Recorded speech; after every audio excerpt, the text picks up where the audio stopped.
آج ہی کے پروگرام میں ہم جوڈیشل کمیشن کے اجلاس کے حوالے سے بھی بات کریں گے، لیکن سب سے پہلے امریکی انتخابات، اس موضوع پر بات کرنے کے لیے ہم نے زحمت دی ہے سابق وزیر خارجہ خورشید محمود قصوری صاحب کو۔ قصوری صاحب بہت شکریہ اپنا قیمتی وقت دینے کا۔ بات کرتے ہیں کہ جی آج کے انتخابات جو ہیں وہ کہا جا رہا ہے کہ امریکہ کی تاریخ کے جو ہیں تلخ ترین زہریلے قسم کے انتخابات ہیں۔ امریکہ منقسم ہے، تقسیم ہوا ہے۔ کیا لگتا ہے کہ انتخابی عمل کے بعد جب ووٹوں کی گنتی ہو رہی ہوگی، بعد میں کسی تصادم کا خطرہ ہے جیسے کہ گزشتہ انتخابات میں ہوا تھا؟ لگ تو ایسے ہی رہا ہے جی۔ اس کی وجہ یہ کہ پریزیڈنٹ ٹرمپ نے راہ ہموار کر دی ہے۔ انہوں نے پہلے ہی کہا ہے کہ پینسلوینیا جو ایک امپورٹنٹ سوئنگ سٹیٹ ہے کہ اس میں آلریڈی دھاندلی ہو چکی ہے، اور پھر انہوں نے یہ بھی بیان دیا اگلے دن کہ مجھ سے غلطی ہوئی، مجھے نہیں چھوڑنا چاہیے تھا وائٹ ہاؤس۔ یہ جو کیونکہ مقصد ان کا ہی تھا کہ وہ اس کہہ رہے تھے کہ میں تو ہارا ہی نہیں تھا تو مجھے چھوڑنا ہی نہیں چاہیے تھا۔ اس سے پہلے بلکہ جو وہاں آپ کو یاد ہوگا کہ لاسٹ ٹائم اس قسم کے نعرے لگ رہے تھے کہ اس وقت کے جو وائس پریزیڈنٹ تھے پینس، ان کے بارے میں کہا تھا ہینگ پینس، یعنی ان کو بھی پھانسی لگا دی جائے۔ تو ایک خاص قسم کا انہوں نے ماحول پیدا کر دیا تھا، بہت اشتعال انگیز قسم کا ماحول۔ ایک تو یہ کہ دنیا میں اب دیکھنے آ رہا ہے کہ امریکہ واحد ملک نہیں، امریکہ ہم سمجھ سے ہیں کہ ایک لحاظ سے probably because it's the only it's the sole superpower in the world with China coming up very soon، تو اس کا اثر زیادہ ہوتا ہے۔ لیکن اب یورپ میں دیکھ لیں، ہندوستان میں دیکھ لیں، ساری دنیا میں ایک رائٹ کی طرف، ایکسٹریم رائٹ ونگ کی طرف رجحان ہے۔ یورپ میں جو پارٹیز ہوئی ہیں، جرمنی آپ دیکھیے، rise of the right, France میں تو کافی دیر سے شروع ہوا ہے، ابھی آسٹریا میں بھی یہی رزلٹ آئے ہیں، ہنگری اور پولینڈ، سب کا یہ اسی قسم کا رزلٹ آ رہا ہے۔ اور یہ جو ہیں پریزیڈنٹ ٹرمپ تو ایک قسم کے لیڈر سمجھے جا رہے ہیں اس موومنٹ کے۔ انہوں نے آج سے کئی سال پہلے یہ کام شروع کر دیا تھا، یعنی کہ ہم تو جب اسٹوڈنٹ تھے تو اس وقت ان کا نام اب تو لوگوں کو یاد نہیں، انگلینڈ میں ایک پال صاحب ہوتے تھے POWL، اور وہ بھی اسی قسم کے نعرے لگایا کرتے تھے۔ تو یہ جو نسل پرستی کے زور پہ ڈویژن کے زور پہ جو ہم دیکھ رہے ہیں ریسنٹ رجحان، یہ امریکہ میں ہی لیمیٹڈ نہیں، بڑا خطرناک ہے، لیکن پورے مغرب میں آپ نے درست فرمایا۔ اچھا، امریکہ کے انتخابات کے اگر تناظر میں ہم بات کریں تو لگ یہ رہا ہے کہ جی اس مرتبہ بھی، یعنی کہ ہوتا ہے نا کہ ووٹنگ ہوئی اور اس کے کچھ گھنٹے کے بعد جو ہے پتہ چل جاتا ہے کہ کون جیتے گا، تو اس مرتبہ بھی لگ رہا ہے کہ جیسے 2020 میں آپ کو یاد ہوگا کہ 5 ہفتے تک فیصلہ نہیں ہو سکا تھا ڈبلیو بش کا اور الگور کا، اس کے بعد بڑی مشکل سے ہوا تھا، متنازع ہو گئے تھے انتخابات۔ ٹرمپ کا جو 2020 کے انتخابات تھے جس میں ان کو شکست ہوئی تھی، اس میں بھی ہم نے کچھ اسی طرح کا ماحول دیکھا کہ 4-5 دن لگ گئے تھے۔ اس مرتبہ آپ کو خدشہ اس بات کا ہے کہ جی اس میں اعلان ہونے میں، کینڈیڈیٹ کا کلیئر واضح ہونے میں کہ کون جیتا ہے، جیسے کہ آپ خود فرما رہے ہیں کہ بڑا کلوزلی فوٹ وہ ہے، مقابلہ ہے، تو دیر لگ سکتی ہے، اور اس کا پھر امپلیکیشنز کیا ہوں گے؟ دیکھیے کلوزلی فوٹ تو ہے، لیکن یہ بھی کلیئر ہے کہ امریکن اسٹیبلشمنٹ جو ہے وہ پریزیڈنٹ ٹرمپ کے حق میں نہیں ہے، اور اس کی واضح ثبوت نظر آ رہے ہیں، چاہے یوکرین وار ہو، خاص طور پر نیٹو کی طرف ایٹیٹیوڈ ہو، تو جو اسٹیبلشمنٹ ہے امریکہ کی وہ تو بالکل نظر آ رہی ہے کہ وہ ان کو نہیں چاہتی۔ بلکہ لاسٹ ٹائم جب اٹیک ہوا 2020 میں، تو مجھے یاد ہے ایک کانورسیشن لیک آؤٹ ہوئی تھی، وہ تھی اس وقت اسپیکر نینسی، اور وہاں اس وقت جو نیشنل ان کے chairman joint chief of staff تھے جنرل مائک ملی یا کوئی ایسا نام تھا ان کا، تو مجھے یاد ہے کہ یہ کہا اسپیکر نے انہیں جب حملہ ہو رہا تھا، general what are you waiting for? یعنی کہ امریکہ جیسی اسٹیبلش جمہوریت میں اسپیکر جو کہ امریکہ میں دوسرے نمبر پہ ہیں after the president United States, جو اہمیت ہے، وہ American chairman joint chief of staff کہہ رہی ہیں what are you waiting for? تو میں اس لیے وہ کہہ رہا ہوں کہ اگر وہاں یہ اشتعال اس لیول کا پہنچ گیا تھا تو بالکل حیرانی نہیں ہوگی کہ الیکشن بھی ڈیلے ہو، لیکن اس کے دور رس نتائج ہوں گے۔ جو کرنٹ سسٹم آف الیکشنز آپ دیکھیں ہندوستان میں بھی کیا ہوا کہ ایک جو بھی ہندوستان سے اختلاف کرے وہ یہ کہنا پڑے گا کہ سوائے جموں کشمیر میں کہ جو ہمیشہ الیکشن رگ ہوتے تھے، عموماً انڈیا میں الیکشن رزلٹ کیا جاتا تھا ایکسیپٹ، اور یہ کہا جاتا تھا کہ جی یہ نہیں الیکشن رزلٹ ٹھیک ہے۔ اب کہ وہ بھی ہو گیا کہ راہل گاندھی نے یہ کہہ دیا کہ یہ تو پچھلے الیکشن میں بھی ریگنگ ہوئی ہے اور اس میں جو electrical voting machine electronic voting machine ہے ان کو رگ کیا گیا. اب کے بھی جو سٹیٹس میں انہوں نے کہا, تو اگر انڈیا اور یونائٹڈ اسٹیٹس, جو انڈیا اپنے کو دنیا کے سب سے بڑی جو ڈیموکریسی کہتا ہے اور وہ اولڈسٹ ڈیموکریسی یہ خود جو ویری بیڈ ٹرینڈس. آپ جیسے فرما رہے ہیں کہ جی مطلب امریکہ میں اسٹیبلشمنٹ جو ہے وہ کوشش کر رہی ہے ٹرمپ کو روکنے کی, تو کیا آپ کے خیال میں کوئی ایکسٹرا کانسٹیٹیوشنل ان ڈیموکریٹک جو ہے مینز استعمال کرے گی ان کی اسٹیبلشمنٹ, یا مطلب ہے کہ وہ صرف سمبولک ہے؟ اور خود کیا ان کی جمہوریت کے لیے, امریکن ڈیموکریسی کے لیے بہت بڑا سوالیہ نشان نہیں ہو گیا کہ وہاں کی جمہوریت جس کو ہم سمجھتے ہیں کہ جناب بڑی مستند قسم کی جمہوریت ہے,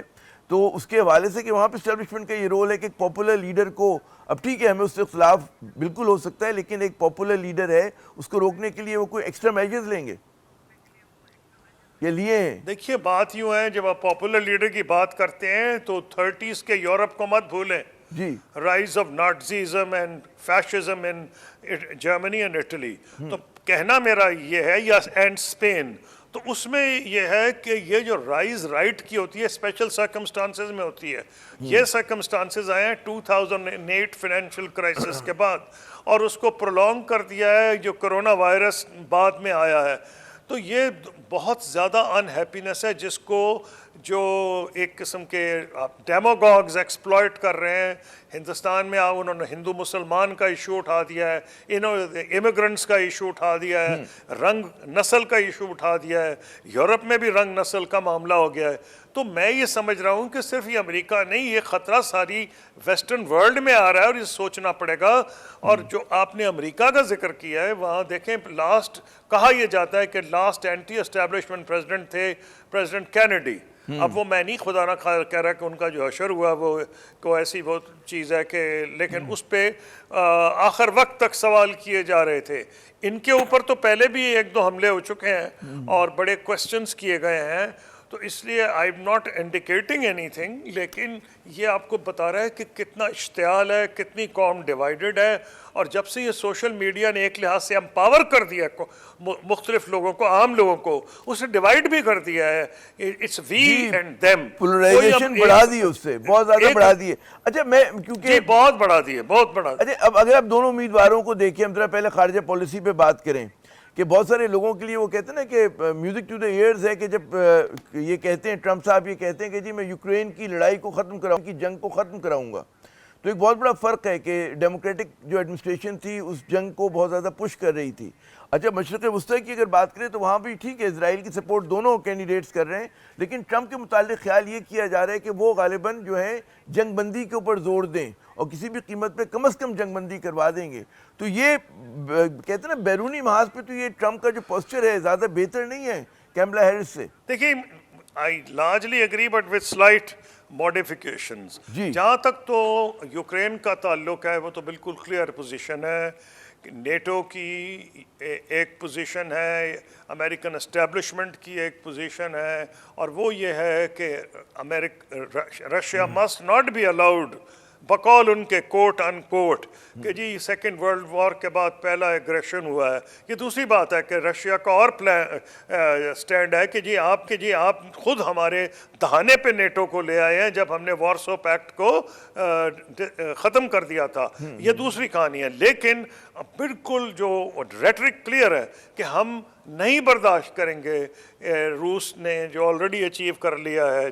جو ٹرمپ ہیں ان کا یہ فرق ہے کہ اگر انہوں نے سیز فائر کرائی تو ایز از ویئر از ہو جائے گا. ڈونباس ریجن جو ایسٹرن پارٹ آف یوکرین ہے وہ تو پہلے ہی یہ جو ہے اس کے اوپر وہ کہیں گے جہاں ہے وہاں رہو گے اور باقی آپ امن کر لیں. یہ جو ہے ٹرمپ کروا سکتے ہیں, اور ان کی پریزیڈنٹ پوٹن سے ریلیشن شپ بھی بہت اچھی ہے, لیکن یہ کملا ہیرس کسی صورت میں نہیں کرائیں گی. وہ ان کی پالیسی ہوگی کہ روس کو کارنر کیا جائے, اس کو باہر نکالا جائے, یورپ کو اکٹھا کیا جائے. یہ تو on the issue of China on the other hand which you have not raised, there is a difference. Kamala Harris ji اچھا جی ہاں مشرق وسطیٰ, جی مشرق وسطیٰ میں بدنصیبی یہ ہے کہ دونوں کی جو پارٹیز ہیں, حالانکہ جو ینگر جنریشن امریکنز کی ہے اس نے بہت یہ خوشی کی بات ہے کہ اس نے یہ جو وہاں نسل کشی ہو رہی ہے پیلسٹائن، اس کے خلاف مظاہرے کیے ہیں، اور کئیوں نے تو فلسطینیوں کے حق میں بھی کیے ہیں، لیکن وہ تو نئی نسل ہے، وہ 15-20 سال میں اس کا اثر ہوگا۔ جو اسٹیبلش پارٹیز ہیں، چاہے ریپبلکنز اور ڈیموکریٹس ہوں، وہ مرہون منت ہیں ایپیک کے، جو امریکن یہ جو جوئش لابی ہے ان دی یونائٹڈ اسٹیٹس، یہ بہت پاورفل ہے، ان کی فنڈنگ، ان کا میڈیا مینجمنٹ، ان کے الیکشنز میں اگر وہ فیصلہ کر لیں کہ فلانے کو ہرانا ہے تو ہروا دیتے ہیں، اتنے ریسورسز ان کے ہیں۔ تو میں یہ سمجھتا ہوں کہ انفارچونیٹلی جو لیڈرشپ ہے دونوں کی، وہ کوئی فرق نہیں ان میں۔ ہاں ایک فرق ضرور ہوگا کہ کملا ہیرس کیونکہ وہ ہیں وارث کی بائیڈن کی، اور بائیڈن کے بارے میں جو ریسنٹ کتاب آئی ہے وار، انہوں نے جو لکھی ہے the famous journalist just escaped my mind، انہوں نے یہ کہا ہے کہ غلیظ گالیاں دیتے ہیں پریزیڈنٹ بائیڈن نیتن یاہو کو۔ انہوں نے کہا ہے کہ اس کو ایسے ایسے الفاظ ہیں جو کہ میں ریپیٹ نہیں کر سکتا انگریزی زبان، لیکن حیرانی کی بات ہے کہ ان کی کمزوری دیکھیں، ایک طرف تو گالیاں دے رہے ہیں، نفرت کا اظہار کر رہے ہیں، جو کہ رپورٹ ہوا ہے ریسنٹ وار، ابھی 1 مہینے پہلے کتاب آئی ہے، لیکن وہ مجال اتنی نہیں کہ جو ویپنز یوز ہو رہے ہیں ٹو کمٹ اٹراسٹیز، اس کو بائیڈن نہیں روک سکے، وہ تو جاری ہے، کیونکہ وہ اتنے لرز رہے ہیں کہ کہیں جوئش لابی ہمارے خلاف، اسرائیلی لابی ہمارے خلاف نہ ہو جائے۔ درست۔ تو اس لیے وہ جو ہے نا معاملہ، لیکن ایک فرق ہے کہ یہ بات کرے گی 2 اسٹیٹ سولوشن کی، جو ہے کملا ہیرس، یہ میرا اپنا خیال ہے۔ ایک چیز مت بھولیے آپ کہ وہ جو ہے نا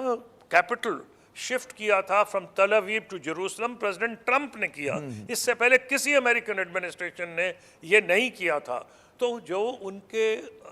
حالات تو ایسے نظر آ رہے ہیں، پھر ان کے جو داماد ہیں وہ بھی جوش ہیں اور بڑے انفلوئنشل جوش ہیں،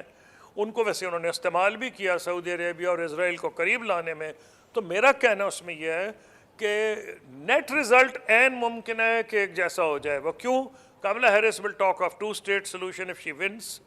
اور یہ جو ہیں حالانکہ یہ ٹوٹلی پرو اسرائیل ہے اور انہوں نے کیپٹل بھی شفٹ کیا، لیکن قیاس یہ کہ وہ جنگ بندی کرا دیں۔ اگر آپ مجھے قصوری صاحب اجازت دیں ایک چھوٹا سا وقفہ لے لیتے ہیں، وقفے کے بعد ناظرین جب دوبارہ حاضر ہوں گے۔ ہمیں پتہ ہے کہ پاکستان ظاہر ہے کہ امریکہ کے ریڈار پہ نہیں ہے اس طرح سے جس طرح سے ہم سمجھتے ہیں، ہمیں تو بہت سارے کہتے ہیں ایلوژنز یا ڈسلوژنز ہیں، لیکن پوچھیں گے کہ کیا انتخابات کا براہ راست یا بالواسطہ جو ہے کیا اثر پڑے گا پاکستان کے اوپر۔ ہمارے ساتھ رہیے گا۔